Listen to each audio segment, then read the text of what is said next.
Hey gang, Joyce with Skipping Cows Farms here. I'm in the process of getting vermicompost out of my bins. Basically, I scraped the top part off of this bin.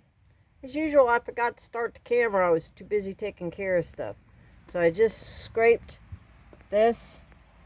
Is what Mimi calls a worm comb. You can get them on Amazon as a scalp massager. But it's great for scraping just a little bit of the material off the top.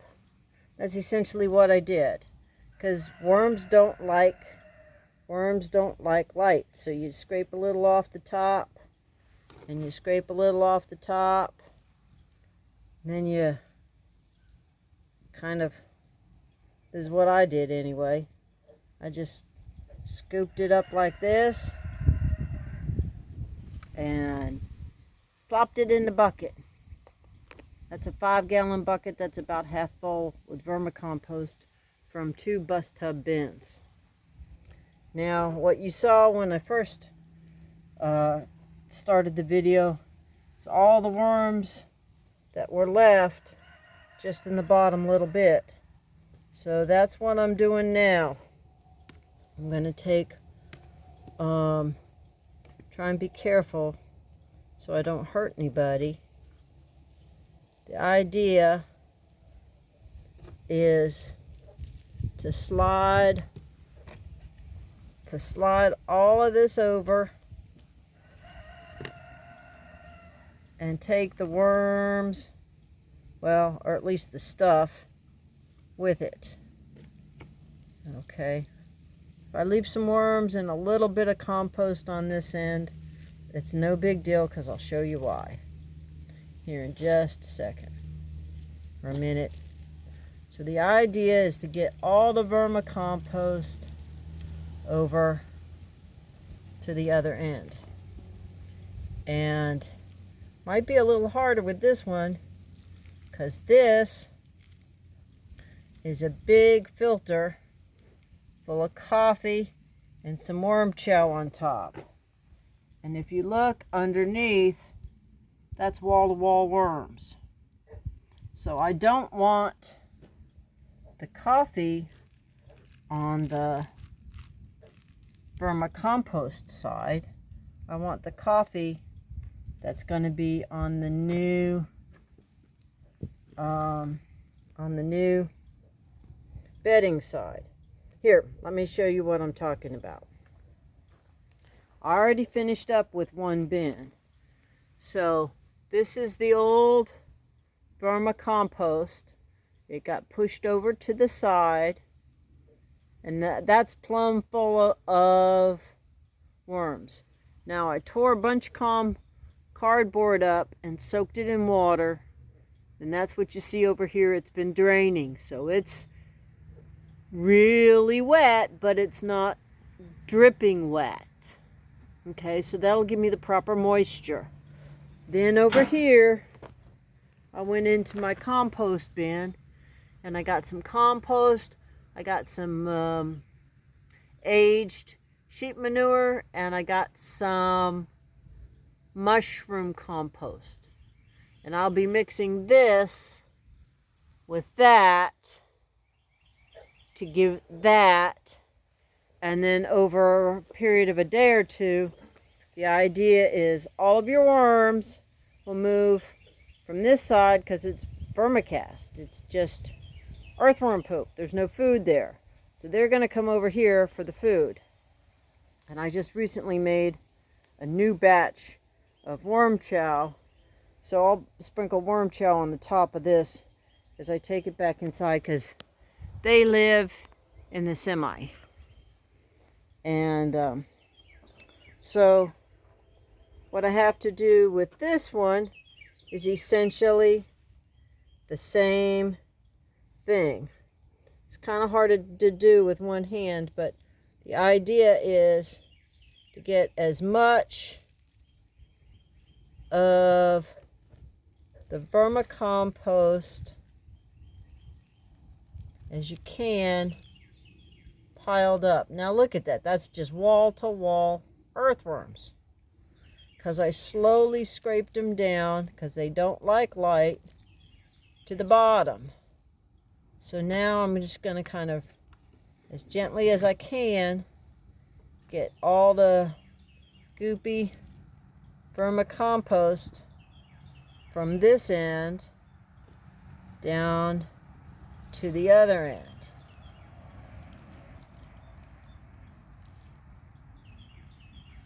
Look at all that. I've been very, very pleased. This is actually a little bit different kind of worm than you can normally get. And I forget the scientific name. But it's what they call California composting worms. Mimi out of, I think she's out of Valdosta. She's out of Georgia. And there's some of my worm chow that was left from just a couple of days ago. These guys have been pigging out on my homemade worm chow. And I'd encourage anybody to go to her website. She's got a lot of information. She's got a lot of support, equipment, and education. And if you don't want to make your own stuff like this, she's got shredded cardboard and coconut core and all kinds of stuff that you can buy. I'm just not, I don't have the resources to buy that kind of stuff. And I'm Scottish on both sides of my family to boot. So even if I had a little bit more resources, I probably would be more inclined to try and make my own. And so that's what I'm doing here. And that's what I'm trying to show. So, although I find myself looking at the bin instead of through the camera, so, you know, that's what happens. One of these days I'll start to get it better.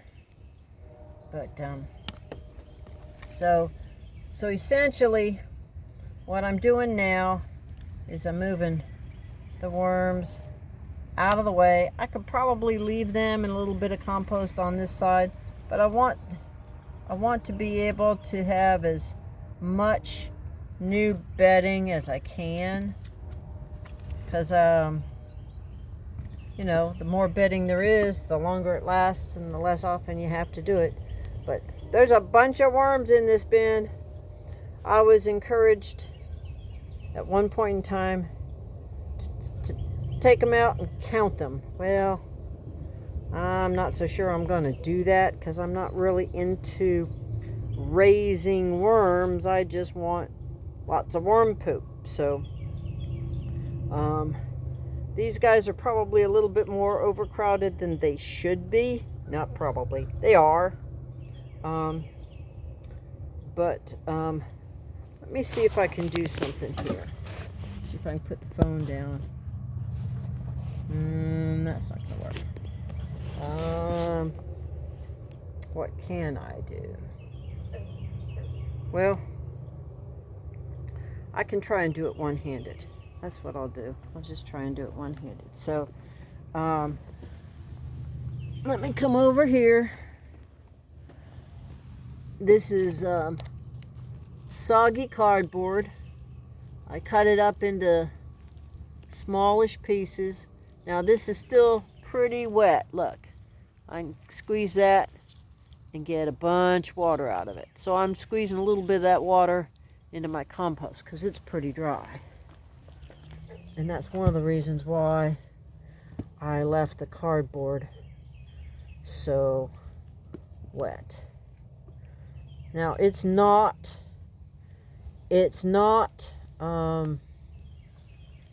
dripping wet. So the cardboard probably is just about the right moisture content. But I'm squeezing it into the compost because I want it to be a little bit drier to be able to work with it. And I want the compost to be a little bit wetter to work with.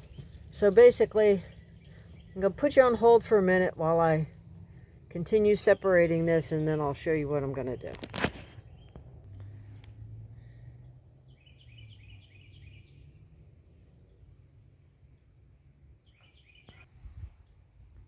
Okay, gang, well, I may have hit the pause button twice, so my apologies. It ended up, you were just staring at something for about 5 minutes or so. It'll pick back up about the 10-minute mark, and I'll put that in the notes. So, anyway, this is all kind of separated, and it's still real wet and soggy. And so now what I'm going to do is I had added some of the water that I squeezed out of the cardboard and into the compost. And I'm just going to dump the compost in.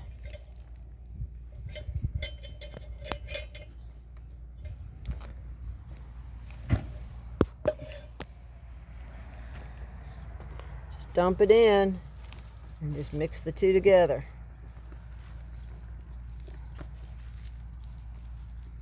And so in a minute or two, when I have both my hands, this will look pretty much just like this. And then I'm going to take the tubs back inside, cover them up, put some worm shell on the top, and leave them be.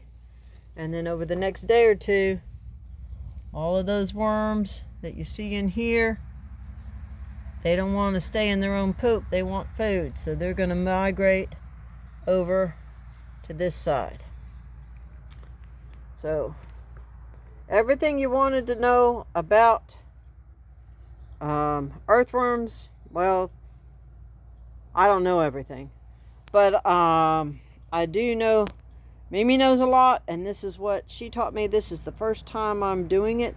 I've chosen to do the side-by-side method for me because of my context, my logistics, where I've got it stored, where they're sitting, how much space I have.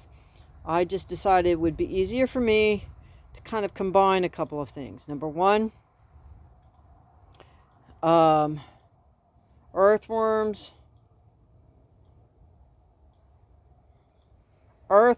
don't like light.